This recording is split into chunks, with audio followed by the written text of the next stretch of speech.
Welcome to Ellie Goldsmith's Relationship Flow. Yes, it's a busy time, and that's one of the great excuses I have for not posting my bi-weekly Relationship Flow podcast. I do apologize. Also on my soulmate's behalf, Masha Goldschmidt, aka Teeny Pop 613. Check her out Instagram. Please God, soon she'll have some new posts. In the meanwhile, we've been posting a bit on Facebook, some of our updates where we've been. We had the family in the country, thank God, my parents, and it was an awesome trip. Some really good moments there in Bat Yam, and before that here in Yerushalayim. Beautiful Shabbos, time with the family, a lot of lovely moments with the kids, grandchildren, seeing their grandparents for the first time in 2.5 years. Very needed and appreciated. So anyone who prayed or had a good thought about that we should start to be able to normalize and hopefully get more and more families together the way life should be in a healthy, normal reality, really appreciated. And thank you, my parents, aka grandparents, Goldsmith, and please God, we'll have many more times. It's one of the things I do weekly at my Shabbos table in front of my wife, my kids, my soulmate. We talk about how appreciative we are that one, we live in Yerushalayim, Jerusalem, but also the fact that we've been able to host our family. They can stay in a hotel nearby, mamish 5 minutes away, and walk over, and we can have meals together, and it's very inspiring. And then to be able to just drive 45 minutes or so, and we're already in the most beautiful parts of Israel, like Bat Yam, a beautiful view of the sea, and thank God we were able to get a beautiful apartment through Airbnb originally, and then privately through the people themselves. And it was just really uplifting space, a little pool, a little place to relax, beautiful areas to sit and walk around in the area of Bat Yam. And thank you, Hashem. Yeah, we just appreciate these moments. These are really important relationship flow moments, and that's one of the reasons I haven't posted, and on my wife. And we've just been busy, thank God, with that, getting ready for it and being focused on my parents. And then the last week of a lot of intense catch-up work, making sure that everything was up to date on the general platforms. When is our future podcast with the Breath of Israel and Ellie Goldsmith's Flow, Unity Flow podcast, keeping everything up to date. We had my father, thank God, feature on those podcasts, and very worthwhile listening. A real history of the merchandise and promotion business and how we can update it now for our generation. And then also we had a new generation of talent, a 17-year-old son come in the studio, someone who's connected to very much the whole new generation of media and trying to bring that to a more spiritual place, uplifting place. And we're doing the same hopefully here now with the Relationship Flow, bringing everything up to date, keeping the content fresh, and reminding ourselves that as busy as we are, we need to make time a priority for family first. And that's why even during this time period, I haven't pressured my wife to do any podcasts. I've just made sure that we just get time together to go out at least once a week and sit together somewhere nice, have a coffee, talk about life, catch up on our journey, and also most importantly to realize how special our journey has been and is and continues to be, and not to allow, God forbid, the evil inclination, the negative forces, the negative ways of thinking to interact with our relationship, to impact that because we're so busy, or because there's a lot of pressures, or because the world is such and such, that we shouldn't make priority of our relationship. Now, this week is Yesod. This is the foundation. This is the 6th week of the Sphira that we've been counting since Pesach night. The second night of Pesach, we already started to count 49 days, and we are heading towards the 50th. This is the 6th week. We are now in the 36th day, the Chesed Sheb'Yesod Yesod, the kindness of foundation. This foundation is the idea of connection, Kesher, the unification it takes with the Yochid, the Yichud, the oneness that comes together between two souls when they connect, and that's the Bris Kodesh. That's the holiness of the covenant of man and woman joining together, creating a soul unity, and that one United Souls experience that we talk about again and again in our extract or United Souls book. And I thank God haven't updated already the 14th part, I believe. Let me just double check on my screen here. I'm just getting that ready. Yes, we are part 14, talking about fasting with soul, unity and joy are mutual friends. Yeah, this is our latest version that we put up with all our latest media, thank God, on the Substack platform. I'll put the link below, and the Relationship Flow podcast, check it out. and it's important you share this. We want to keep this moving, and the more the fact that I see people are listening and interacting, the more it motivates me to get this bi-weekly and hopefully even weekly. And if really people are sharing and wanting, we can do it even bi-weekly. I mean, not bi-weekly, but 2 times weekly, and maybe even 3 times, maybe even daily one day, depending on how much the request is there, the interactions, the collaborations. Every podcast has a ability to grow and scale. It's a matter of, how much people out there resonating. And the more I see that, the more I'll put effort into it and make time and prioritize. I do believe that relationships do need a prioritization no matter what the outside interest is, and the successes that each person's own relationship needs. Once again, at least a weekly date night, or in the daytime, date time together where you can meet and talk, focus on the relationship. And also this week with intimacy is very important, that it should be completely focused on each other and not on anything else. None of the outside voices should be there. It should be a completely closed experience to the world out there, and just be a soulful unification. And that's something which the world can definitely get a lot of work on, because they've obviously allowed, with the internet and with phones and with Netflix and all these other streaming platforms, we've allowed a lot of outside voices into our home space, into our Holy of Holies, our Kodesh Kadoshim. And it's a big challenge to keep those voices out and remind ourselves that we have everything we need in the soulmate that's in front of us in terms of relationships and intimate relationships, and we don't need anybody else to be part of that intimate relationship. It's a unification between man and woman, between 2 people, and that is the focus, the mashpia, the makabel. I don't know, with all the new genders and all the new relationships going on out there, that confusing, that's also a big challenge, and each person can have to work that one out with their own mashpia, with their own rabbi, their own guide. And it's not for me to get publicly talk about it here, but for me personally and my wife, thank God we have each other. And for those who are yet to find their soulmate, we've talked about many times that you should make that time for yourself, to be intimate with yourself, to develop that inner voice, and to slowly find that soulmate, to go on that journey, and not to ever give up on that journey of finding that special person. Once again, I'm in my office, so excuse for any noise in the background or other people in the building, and even if they're not in my actual office space, but you can maybe hear some voices or the tram going past. The good news is Ari Lesser is on his way in another about 20 minutes or so, and we're going to be going into the studio. He's an old friend of mine who, if you've checked out Ari Lesser, Arilesser, he did actually a beautiful version of Eishes Chayil in one of my older homes in Jerusalem, and it was next to the candles, and very beautiful vibe of the song Eishes Chayil, the righteous wife. Who can find her? You go there, check it out. On YouTube, and it's just a beautiful version, one black and white, one with color. And he sat in my house and just did a slow, cool rap vibe flow, and it really inspired me all those years ago. It was about, I think, 12 years ago. 10 years ago was the last time I hosted him in an event in Beit Shemesh in Ashreinu. So this is very exciting to finally see each other again after 10 years. And he'll be coming into our studio doing a track, and then we'll be doing a live class for about an hour or so. Definitely worth checking out the recent Emunah classes. They'll be on both our podcasts, Emunah's Our Future and Unity Flow podcast. And it's keeping that vibe going that allows the relationships to flourish, because one of the important points is that you need to constantly fuel yourself, get the inspiration, get the clarity, get the self-work done, the asbodedus, the time to connect to your creator, to our creator, to connect to the soul level.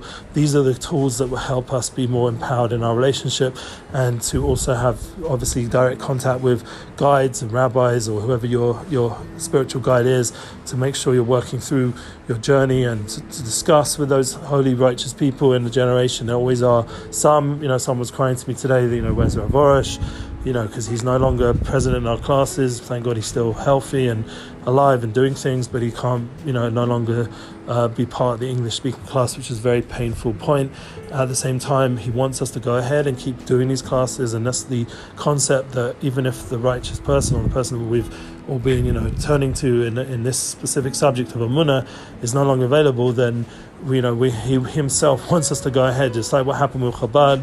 with the Lubavitcher Rebbe, he wanted his Hasidim, his people, to go ahead. And this is something I discuss a lot with my wife, the importance of believing in ourselves, believing in our mission, believing in our relationship, believing in our family's journey, not to allow the outside voices, even in the frum world, the religious world, the frum Yetzirah, the frum evil inclination, to take away our confidence, our self-belief, and God forbid, and to be able to know that we have the ability to do our mission and to be empowered and to believe in ourselves no matter what, and not allow any reality of, say, of a leader who's no longer available, or different things that go on in life, in terms of levels of religiosity or levels of income, to take away our ability to function and be empowered and to keep doing what we're supposed to be doing. There's a certain inner strength that comes from during these Sphira days.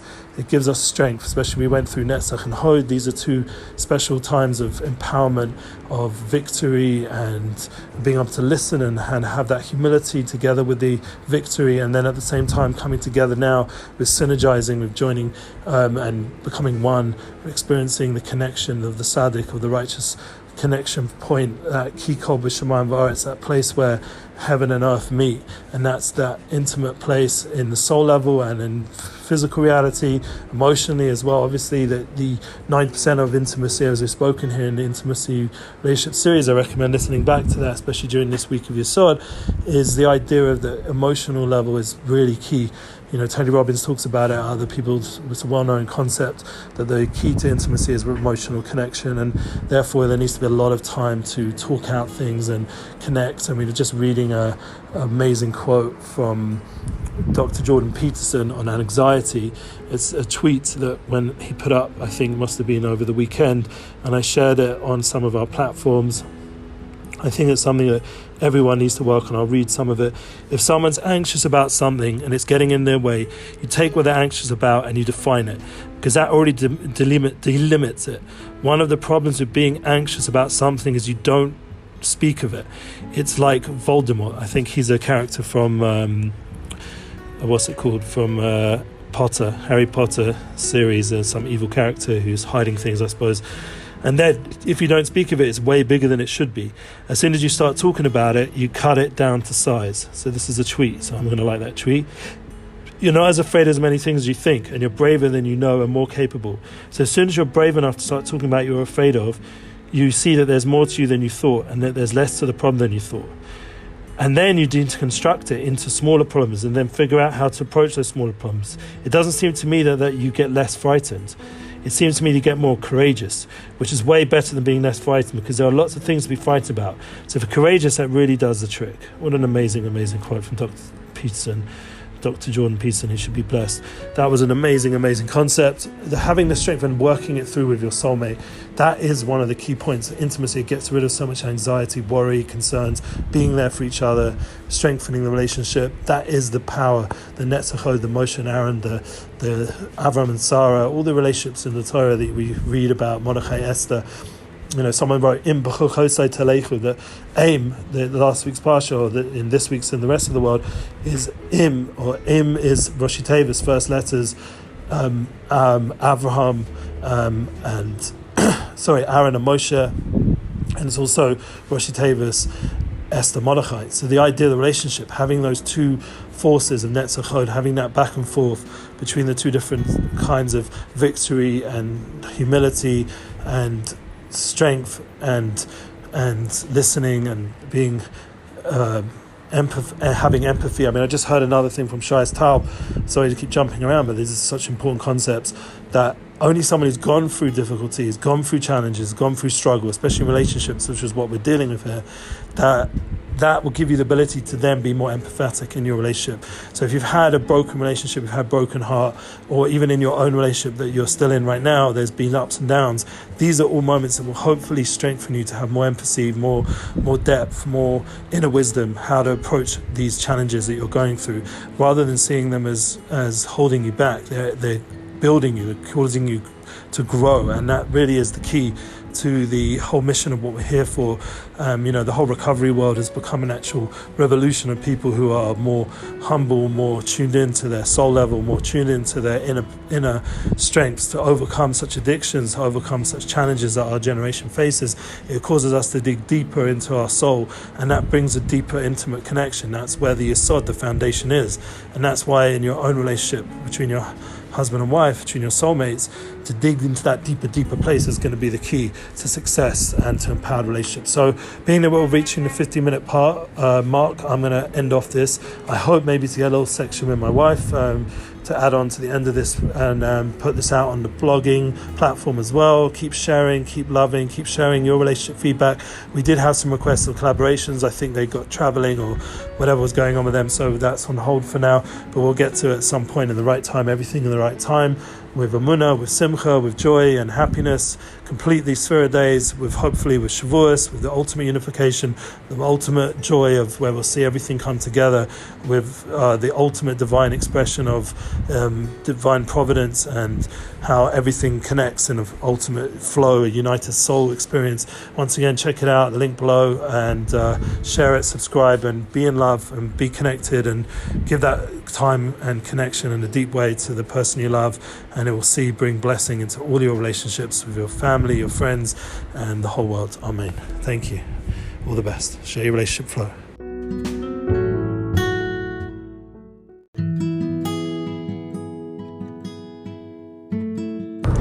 So we're so excited to have a second edition to this wonderful episode on foundations of connection. It's very real that we are in such a special day. And yes, there is a hazard. It's a risky subject, or risque. We are on our way back, thank God, from a wonderful time at the beach. So my wife, thank God, has a moment to speak on our podcast. My wife, Masha, aka Teeny Pop 613. Say hello. Hi.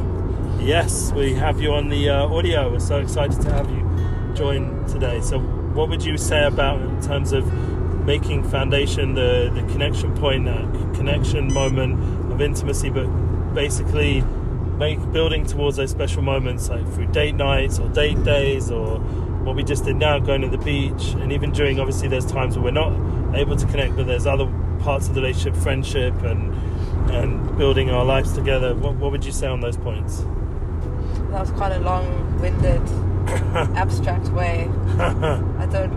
To try and translate what you just said. Can you just...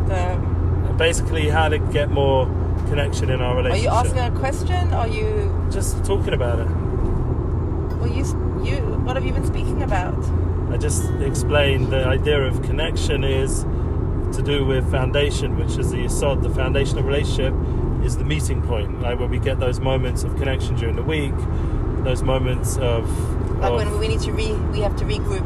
Exactly, we've spoken about that before. But very also important. In terms of just removing some of the distractions and tuning into the soul connection that's there. Right, which is very hard.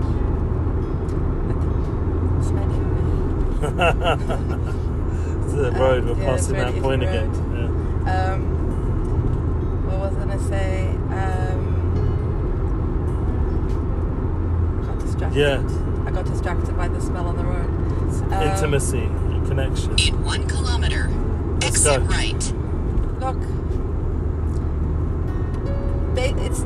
one can have all the right mindsets, ideas, and things that they want to do or think, and the main thing, I think, is just is accepting that there isn't going to always be the perfect in 400 moment. meters. And I think that's right. the idea, like what we've had to do, especially, life throws you different things, or if you have kids, or if you have a job, or different things, like you just it's exit right. That's a challenge, finding the ability to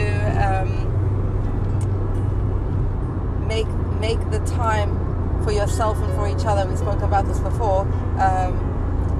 When you're actually amidst the hard, like when things are a bit challenging or intense or overwhelming, or there's lots to do. It's not waiting till the perfect moment, the perfect time, when you've got the time. because that's easy, but life isn't like that, and our life isn't like that, and I think that's what we've had to really work hard on, is what we spoke about. First of all, just understand yourself and know who you are and what your needs are, know what your triggers are, and what your soul needs as well. Then you have more of an ability to fill yourself up, and also understand the other person you're with, your spouse you're with, and also figuring out between your specific individual life and schedule and requirements, how to do it. Like, some people can have time every day, some people can have time once a week, and some people don't. Some people work at night, they only have the morning, some have the afternoon. So it's really trying to figure out, but it's so important to have that time to communicate, to be friends. Yep. It's not just only about the intimate times, which are also very important. But in order to have the intimate times, you also have to be able to be friends and be emotionally connected, right? I mean, Yeah. I think that for me, at least for me, that's very, very important. The intimate doesn't work unless there's the emotional connection, and there's the friendship time in the other times, and focusing on that. Yeah, and that is partly what we're like trying to really help ourselves and people with, that the intimate moments have to be built off, a lot of investment of relationship and friendship and emotional connection, and like what we just did today, to go to the beach, and even if it was a short experience, because we have to get back for Shabbos, and thank God you We both. also we sneaked out. Yeah. I'm saying sneaked out, but once the kids went off to school, we quickly went to the beach, because my soul needs the sea. Yeah. I love the sun, but I need the sea, and I enjoyed it also, I really honestly. I could stay there till Shabbos came in. It's so beautiful, but it's also then accepting what we have. We wanted to have the time by ourselves. We know that we see that right now in the summer, Friday is a long day, and we've noticed that we realized last week was a long Friday was Too long. It became Not healthy. It became challenging Sitting at because home, we actually didn't busy getting ready for Shabbos when you're going to be at home a lot of Shabbos anyway. Yeah, it became challenging. So I decided I'm going to work really hard this week, that I'm organized enough that we could go to the beach on Friday, and even if it's just for an hour, the kids go off to school, we quickly go to the beach, even though it's an hour drive, but go to the beach, spend an hour there, come back, get back, it's a little bit after they get home, but it's still pretty close. And the food's waiting for them. The food's waiting for us for Shabbos. It's not like you have pressure. Taking what you can get. So yeah, for me, I want hours and hours there. Like, this was not enough time for me, but I'll be feeling worse sitting at home not going. So I fed my soul, which is important for me, and we got time together. And sometimes it's what I often say to Ellie, because sometimes he'll be busy, he gets distracted quite easily, because he's always contactable, pretty much, but dealing with different time zones and stuff. Sometimes I say it's not that, and he's like, well, just talk to me. But for me, it's not always about talking. Sometimes it's just about being together in the moment and sharing the moment. Like at the beach, we weren't sitting and talking. We didn't need to talk today. We've talked a lot over the week. We've had time to talk. So we had the car made our ride. date day during the week. Yeah. We managed to do that with all the business. The car ride. We got to talk. But at the beach, just enjoying the sound of the waves, and it was just, we didn't need to talk, but we were sharing the experience together. Without distractions. Definitely. And I think that's what sometimes it's not having what you said about distractions. It doesn't mean that therefore you have to be talking all the time. It's sometimes also just sharing experience, but it is very important to communicate and have other times that you do communicate. as we say, we regroup. We look at our life, ourselves, our kids, everything, and like what's working, what's not. How can we make things better? I think that people, like, as with all the emotional work they're doing, they also have to remind themselves, the bottom line, they have a soul connection with their soulmate, and that restores the faith, or I don't know, the right mindset, that when you're together with the person, you're meant to be with this person and no one else, and this is the quality moment you're meant to have with this soul, and this is what you're meant to be doing. And that certainty of experience, that be here now, living the present kind of focus, what we've been talking about a lot also in our classes, that's something which really gives strength to the moment together, rather than thinking, oh, if only I was with that person or somewhere else, trying to tune out from all the noise outside. It seems like people are, flying around, getting up to all kinds of big things, and even if we hoped to go away at some point and didn't work out, but being here now and living in Jerusalem, living in the Holy Land, there's still so much good.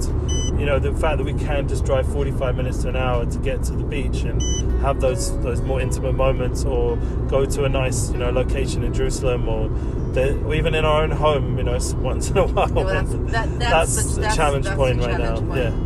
Definitely, because the kids are all different. Not just that, also the schedule of the Everyone's kids. a different schedule. So the working kids are working later. There's always people the home. School kids are at school when the kids are working or at home. There's always somebody home. Switches off, like tag team. Like the kids come home and then the kids work. I'm kind of like on mommy mode the whole day, because there's always someone home. And even if they're somewhat independent, but it's still knowing that they're there, you like. But that will be another discussion, how we're going to work that one out. But the point is that with all that going on, we're still making these important moments, and not feeling guilty, because I have to say to myself, like, I feel guilty, like maybe we should have waited for them to come home and taken them, but they don't even like the beach.